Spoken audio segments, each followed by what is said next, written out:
Hello guys, welcome back. Welcome back guys. Ito yung bahay nila ate. Oh. Dito sa bukid. Walang kuryente dito guys kasi napakabundok ito. Nasa tuktok dito. Nasa tuktok to ng bundok sa Laguna. Ito yung tinatawag na Cavinti. Pero sobrang liwanag mamaya kasi ang dami nilang solar. Oh. Ang daming solar nyo te. Oh, ilan yun doon? 2, 4, 5, 6, nandun pa sa taas, sa loob. O kaya sobrang liwanag. Mamaya. Ha?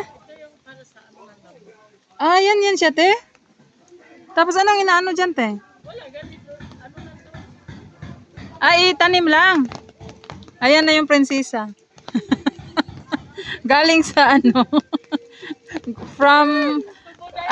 from Paranaque. Oy. Ay, kaya yung ni Ate Gina? Lupa? Tubo. Ay, yung lupa. Nanguha kong tubo, te. Ayan. Ate Gina, pasaylo ako ha. Ito yung nila. Ate, nanguha ka sa tubo niya, te, gamay. Oo. Naidagan? Ayun, guy. Tijina, shout out. Imong tubo mo kwaon. Ang laki ng kanilang lupain dito, guys. Oh. Ito yung lupain ni Ate Conching. Ayan. Tapos yung bahay niya, napakalinis, guys. Ang sarap dito manirahan. Tapos ang dami nilang pinya, oh. Oh, pinya nila tapos mga anong tawag niyan? Kamuting kahoy.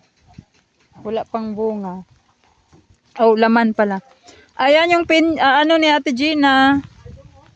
Ang kanyang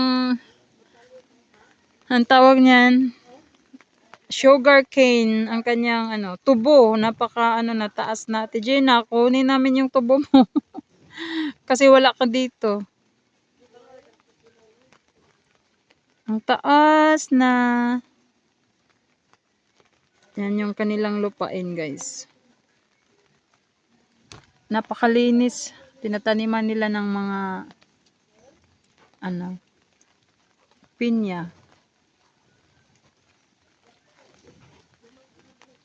Bakit walang staring kayo tinatanim? Hindi kayo nagtanim ng staring? Hindi daw maano. Linis. Napakalinis, guys. Napakalinis, oh. Sarap dito manirahan, guys. Sobrang linis. Bye-bye, guys. God bless. Salamat ulit sa panonood.